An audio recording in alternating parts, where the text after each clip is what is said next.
जानेंगे 7 quality control tool के बारे में। काफ़ी डिमांड में ये टॉपिक है और मुझे काफ़ी दिनों से रिक्वेस्ट मिल रही थी कि मैं ये टॉपिक पे एक वीडियो बनाऊं।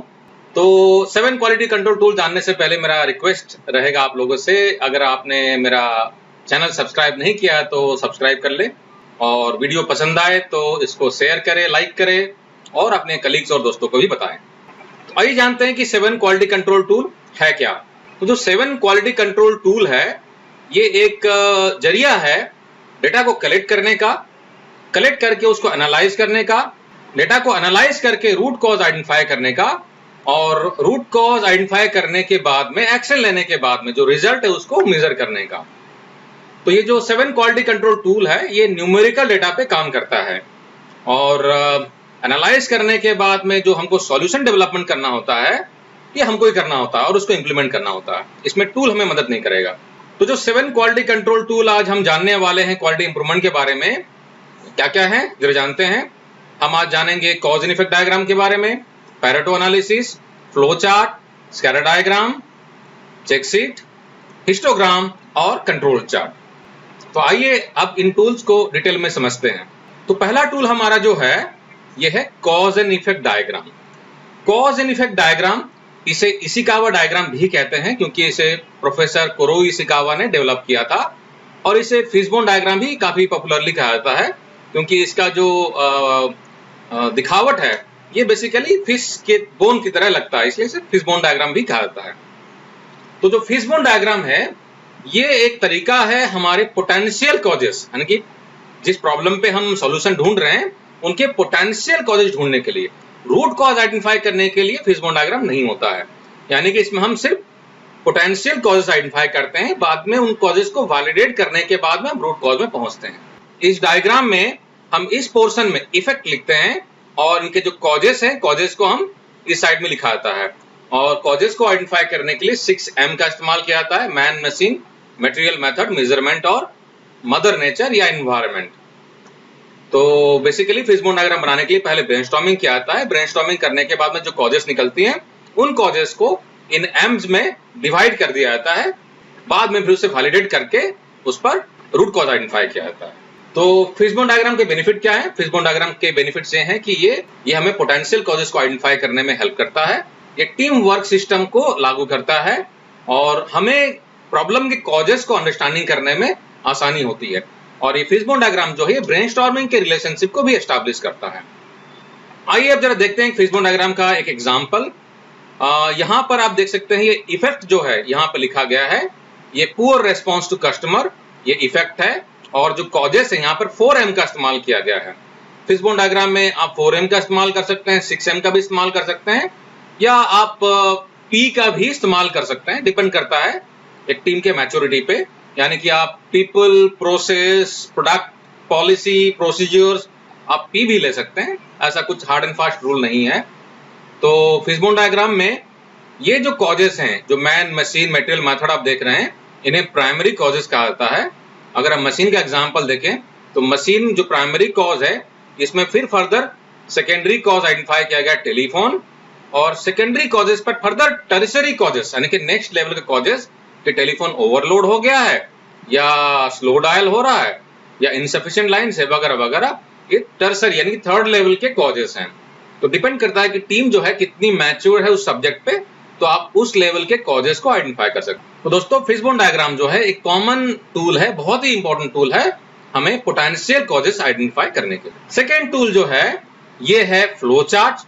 फ्लो चार्ट एक काफी इंपॉर्टेंट टूल है 7QC टूल का।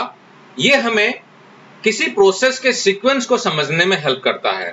एक स्कीमेटिक डायग्राम है जिसमें कि हम प्रोसेस के स्टेप बाय स्टेप को समझते हैं कि प्रोसेस हमारा कैसे फ्लो करेगा।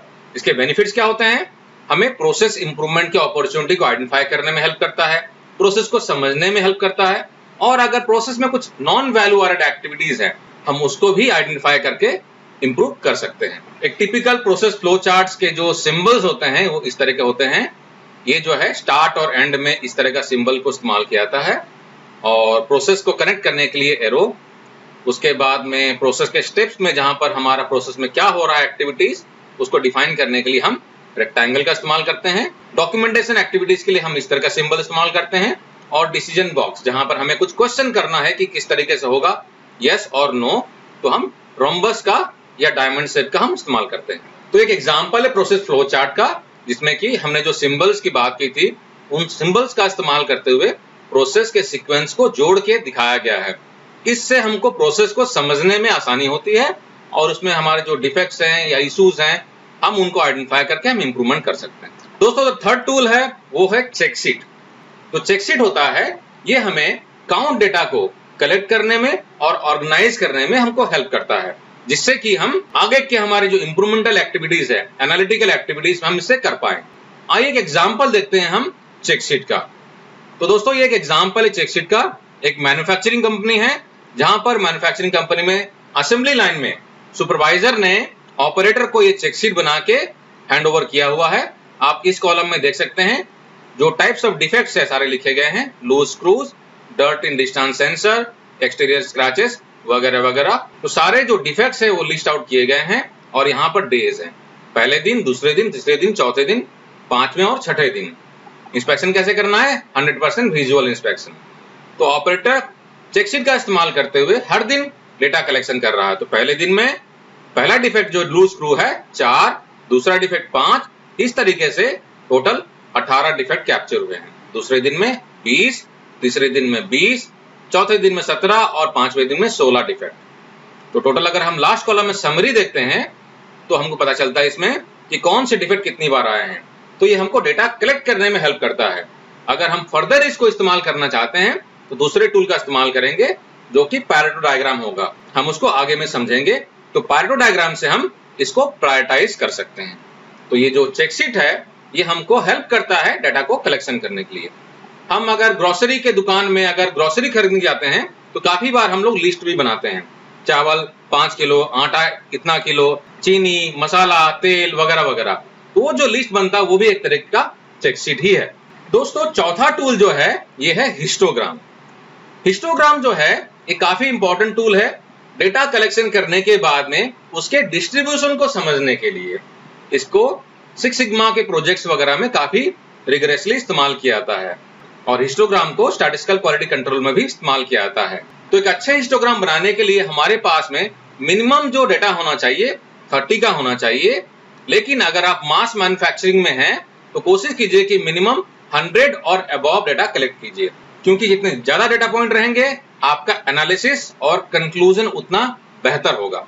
आइए अब इसे हम एक एग्जांपल के साथ समझते हैं। समझो कि एक मैन्युफैक्चरिंग प्लांट है, गर्मी का दिन है और मेंटेनेंस डिपार्टमेंट के हेड ने मेंटेनेंस के बंदे को बोला कि जाओ मशीन का टेम्परेचर चेक करके आओ कि कितना गर्म हो रहा है। वो बंदा टेम्परेचर गन लेके जाता है और मशीन पे हर एक मशीन का अलग अलग पॉइंट्स में रीडिंग लेता है टेम्परेचर का, और इस तरह का एक शीट बना के अपने एचओडी को लाके हैंडओवर करता है। सर ये लीजिए डेटा। इसको देखने के बाद में आपको क्या समझ में आता है? बहुत सारे डेटा, कुछ भी कंक्लूड हम नहीं कर पा रहे हैं। तो जो हम टूल्स का इस्तेमाल करते हैं तो इसका हेल्प हमें ये मिलना चाहिए कि हमें उसको कंक्लूड करने में और एक्शन लेने में हमें आसानी हो। तो देखते हैं कि इस डेटा को हिस्टोग्राम से कैसे रिप्रेजेंट किया जाता है। अब इस डेटा पॉइंट को हमने इस तरीके से समराइज कर लिया, यानी कि हमने ये देखा कि जो मेरा टेम्परेचर रेंज था वो कहां से स्टार्ट हो रहा है। तो मिनिमम टेम्परेचर जो है 300 डिग्री है और मैक्सिमम जो है 450 है। तो 300 से 450 के बीच में हमने टोटल डेटा पॉइंट को 10 रेंज में बांट दिया।